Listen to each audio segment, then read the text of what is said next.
Welcome to another edition of Living with Purpose. Today I have two interesting guests, both from India, working on some innovative projects looking at poverty alleviation through entrepreneurship. I have Shruti Goel and AB Chakravarthy, who are both co-CEOs. Now, co-CEOs are apparently in fashion for organizations. So we'll talk to them about how that works out. But more importantly, I want to just introduce the two of them and give them the opportunity to tell them their story. Shruti is been in the social sector, having done work in the social sector, having graduated from the Tata Institute of Social Sciences and then from Oxford, where she's done her work. And Chakra, who likes to be called Chakra, has actually done work in rural agriculture and then went into finance and worked in the financial sector. And then both of them decided that they were going to come back and work for a social enterprise, which is what Upaya is. So please join me in welcoming both Shruti and Chakra. Welcome to Living with Purpose. Thank you, Akhtar. Thanks for having us. So both of you just start off by, Shruti, why don't you start off by just talking about your journey, where you were born, household, and why the interest in social impact work, and why did you go into social science? Sure, Akhtar. So for me,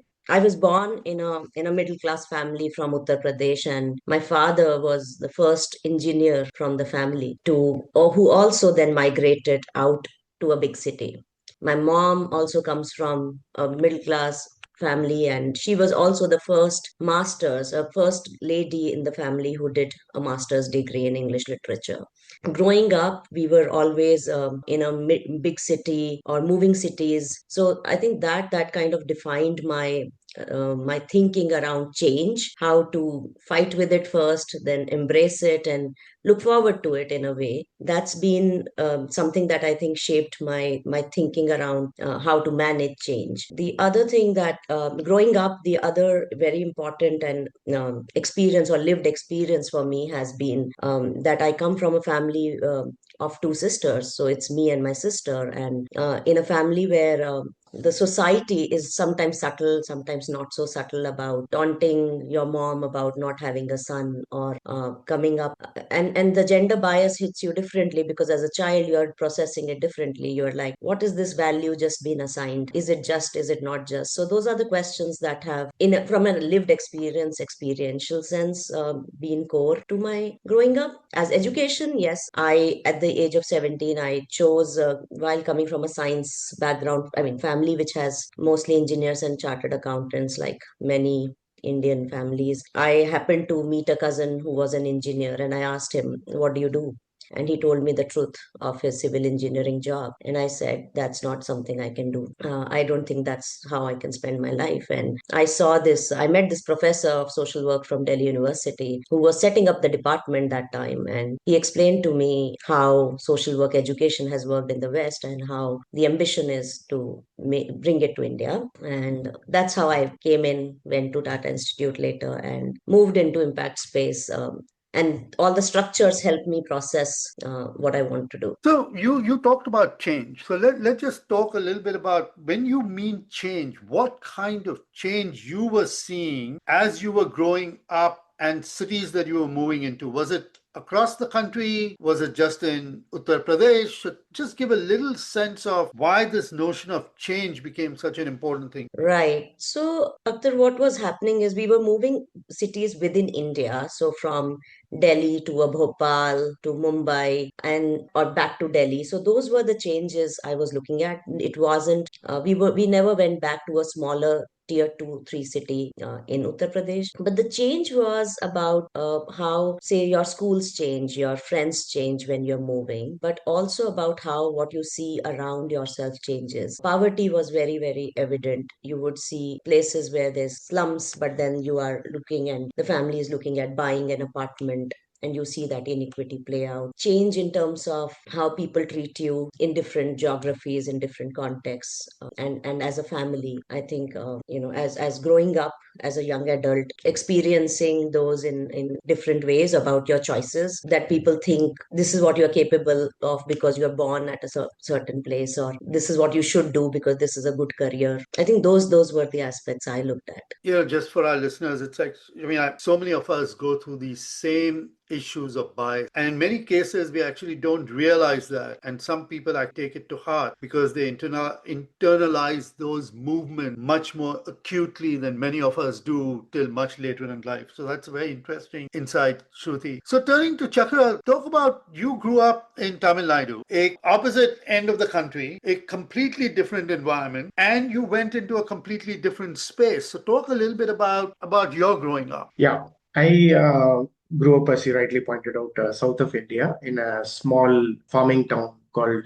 Teni. Grew up in a farming family with my grandparents and my parents and a sibling. I think the whole village moved around agriculture, right? So income stability or not stability is all surrounding seasons actually. So whether it is celebration or otherwise. So it's more first lived and experience of agriculture in that sense. There were no graduates in the family. So education become a full responsibility to say that, how do you really get through really well in education? That's when real trajectory of change can come, because farming income in my family was not very stable. So my father has to sort of develop as an electrician to support the family. So that's the background I sort of grew up with that career. So because you were in a farming community and obviously farmers, that's where you decided education and agricultural education was really key for you. So talk a little bit about that, and where did you go for education and what happened? Yeah, I think as I reached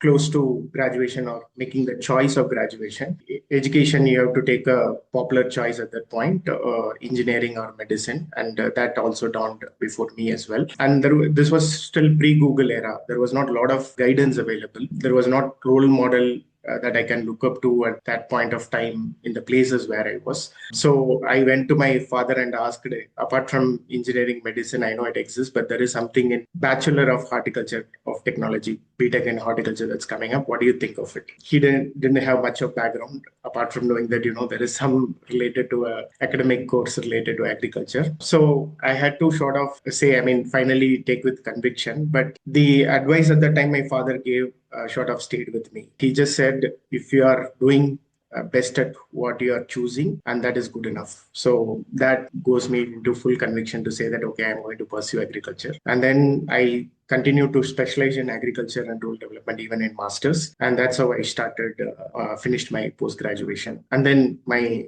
world into impact investing started. The trigger for that was as I got into visit more research labs across the country while I was doing my undergrad and postgrad. I saw a lot of technologies were available in research labs. Scientists were working on it. These are breakthrough technologies across the spectrum of developing seed varieties, irrigation technologies, advisories. But those were not reaching farm holes like ours. So I saw there is a clear lab to land gap, that need to be sort of adapted, and got curious about, okay, what is it that is preventing this from happening? So private capital, there may be good innovations that is happening, but you need good capital with the right set of entrepreneurs who can commercialize, distribute, and service. It is how I started sort of researching and coming back with, which is what landed me in impact investing field. So just again, for our listeners, it's actually important to understand how you become convinced, and conviction becomes a very important role that guides you in your journey. Both Shruti and Chakra have actually talked about certain formative pieces in their life that helped shape their conviction. And for Chakra, through agriculture, horticulture, innovation, finance became the vehicle by which innovation can reach the last mile where it actually needs to reach, which is small farm holders that actually need that innovation, because the world's economy and the world's food basket depends on that. So it's a great way to kind of look at how both your trajectories have kind of come about because of self-experience. So Shruti, coming back to you, so you've kind of went to one of the most premier social science institutions, and then talk a little bit about the journey after that. So one is that the institution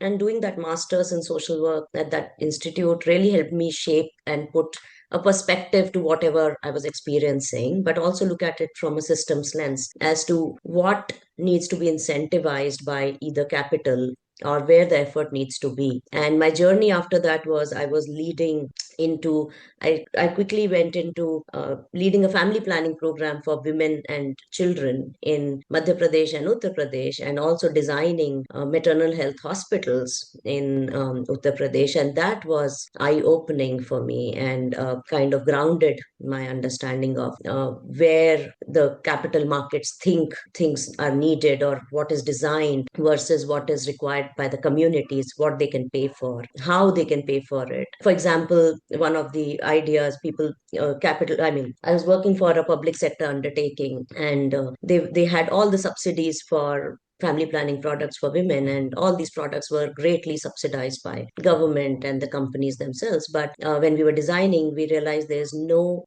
program money for behavior change communication, no program money for making communities understand why this is required, or building the hospitals or counseling centers, etc., for this. And that seemed to be very dichotomous to me about how people think communities need something. And after that, I often would find myself, instead of looking at designing just community based programs, into rooms where I would question why finance or capital is not being allocated to what is needed, and found myself in rooms of full of chartered accountants and financial experts, and telling them this term sheet is great, but what exactly will it enable? Will it enable education for this family, or will it enable a job for this worker? And that's where I thought I got my inertia, like I got my calling in that sense to understand where I'm able to influence thinking. And that led me to Upaya, I felt, where investing with purpose,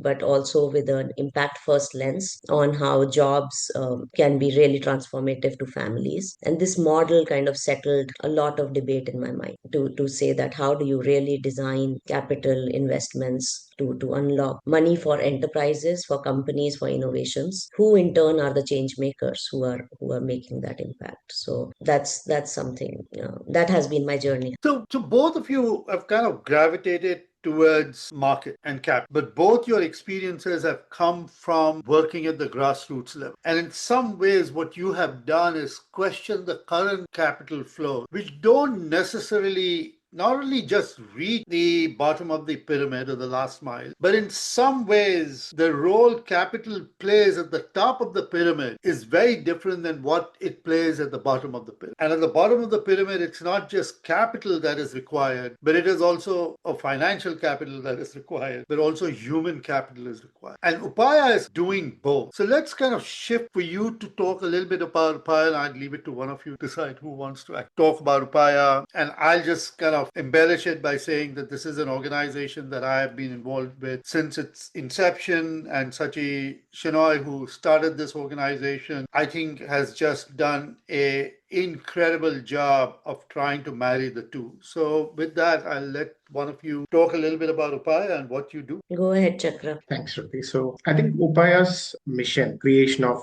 dignified jobs for the underserved community, and most importantly through enterprise investing, which, as rightly pointed out, have been a supporter for quite long, which is it is fully anchored in on the market side of things. You could do intervention in policy and shift, but we are very clear that at Upaya, creation of dignified jobs happens through enterprise investing. So that North Star becomes a guiding line for anything that we sort of do at Upaya, whether choosing a sector to invest, stages of business to invest. Ultimately, there has to be a change in the job creation has to have a significant, bring an impact in the lives of people or the communities that we serve, starting from quantity of income, their quality of income, the financial resilience, the skilling, and keep staying relevant, and then changing their lives. So that's the core part of it. And then the part on enterprises side, how can we continuously bring responsive capital to those enterprises which are building up and creating those jobs. What we mean by responsible capital is something that is affordable, accessible, but talks to the enterprise needs actually. Say, for example, in an agriculture, it is always season oriented. So there are going to be 2-3 seasons before a model sets in. So capital also need to sort of flow in based on what is that particular business model needs or depends on. Similarly, for each of those sectors and subsectors that we are investing, the needs are different, and therefore capital has to be patient and also with a longer tenure, right? So that is most needed. The second part of it, apart from providing responsible capital, there is also a capacity that is needed to given. It's not always money solves the problem for the promoters. There is always a good technical assistant that goes along with this, equally important. Whether it could be a good strategy sharpening of their business, right articulation. How do you measure impact? A lot of enterprises may not have the resource or methodology to even measure impact. How do you bring those resources to them? Connections, because they are working in a space, but there are a lot of times something could be sort of overlooked, and that connections is also sort of help them get to the next trajectory. So it's just not capital, but how do you bring capacity and connection also becomes important. So Upaya puts in equal effort in all the directions so that the enterprise has full resources to go on to the next stage and keep amplifying and impacting for more jobs. I'll pause here to see if Shruti like to add. Chakra, you've covered everything. I feel the key differentiator, Akhtar, what I've seen for Upaya when I was looking at development sector and what it needs is the laser sharp focus on dignified jobs and fighting poverty with dignified jobs. There are many pathways to fight poverty. There are different models, and each has their own pros and cons. And I felt, as you rightly put, that between this nexus of Samaj, Sarkar, Bazaar, which is civil society, government, and markets, this markets-based approach that Upaya takes, but with a laser-sharp focus on dignified jobs and measuring it to the T, and understanding where different partners need to come in, where capital, capacity, or connections, as Chakra said, need to be provided to those entrepreneurs is a differentiator for Upaya. And today we have created or enabled 100,000 jobs through these investments, and 57% of those are for women. And that talks about the strong foundation and just sticking to the core.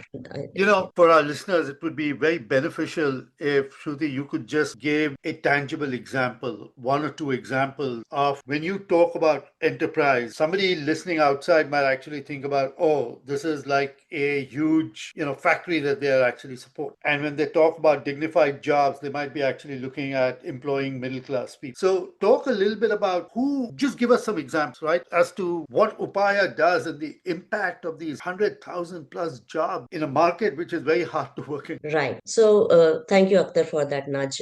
When we say enterprise, we are talking about really small businesses started by passionate entrepreneurs who saw a problem in their vicinity or in their society, their community. And I'll take an example of a waste management company that we've invested in. So waste management has too many layers to it when it comes to India. One is the whole problem of managing waste for a city or for a town, and the other is the social hierarchy around who does that job and who are the people who are your rag pickers and your people who've been picking waste. And that's where there is a company that we started working on who employed 200 people, mostly women from villages, and who were also in the villages the most, from a social hierarchy perspective, the most vulnerable. And they started putting them from an informal rag picking, day-to-day trash picking kind of job into a predictable sanitation worker pathway, where they said, okay, you will pick waste from 30 households in a day, you'll get a uniform, please open a bank account, we will transfer money in your account on 6th of every month. This is the training we will give you on health and safety. These are the equipments you need wear while picking up trash. That model is where Upaya came in. And we invested patient capital, like Chakra spoke about, responsive capital to what the entrepreneur needed, which means smaller ticket size.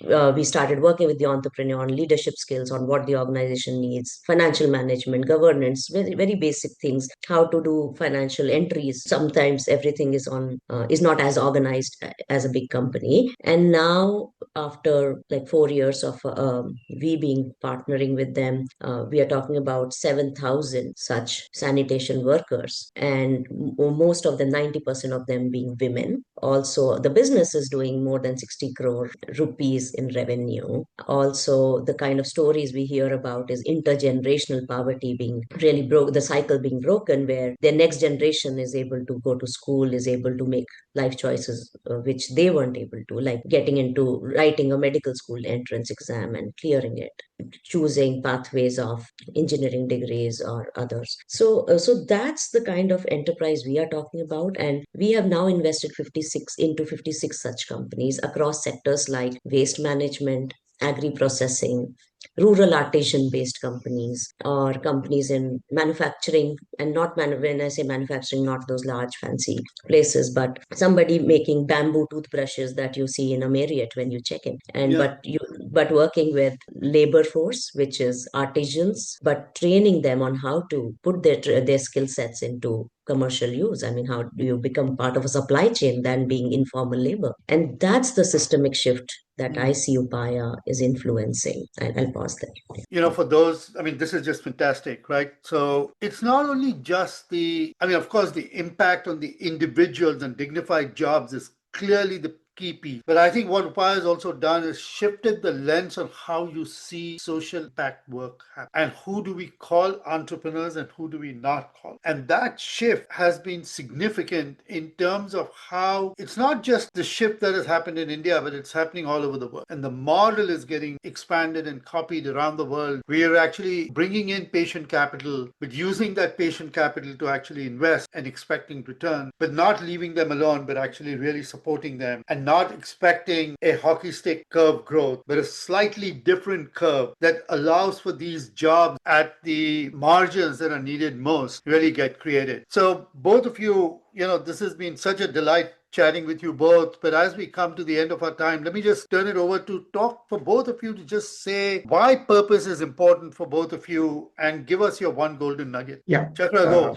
Yeah. Even with all the things, life experiences that I've sort of gone through so far, still that one thing which my father said resonates with me, which is, are we doing the best in what you choose? So that just not very personally, even at professional level, even for enterprises, the question continues to be the same. So for me, that's the nugget, which is always on a campus. To say that you just be the best on what you choose. That will define outcomes. That's such a fantastic nugget, right? Thank you so much. Shruti? I think for me, purpose is a stability factor. It's like that helps you just cut through the noise and say, why are we doing this? What? And it kind of just grounds you to navigate situations like uncertain fundraising efforts or instability into a project or something's not going right. And it just kind of brings you back, centers you. And in terms of the nugget, I think for me that has stayed with me is never internalize someone else's limited imagination of what you are capable. And that's something I've kind of lived by. These are such fabulous nuggets, right? Show up with authenticity and do your best, whatever that may be. Show up and do it, and never underestimate what you can actually do if you really put your heart and soul to it. Shruti and Chakra, thank you so very much for being on the podcast. To our listeners, again, purpose is that renewable source of energy that continues to drive humanity forward. Keep articulating your purpose, show up with authenticity. Don't let somebody else define. Shruti and Chakra, thank you so very much for being on the podcast. Thank you, Akhtar. Been a pleasure and an honor. Thank you. Thank you so much, Chakra.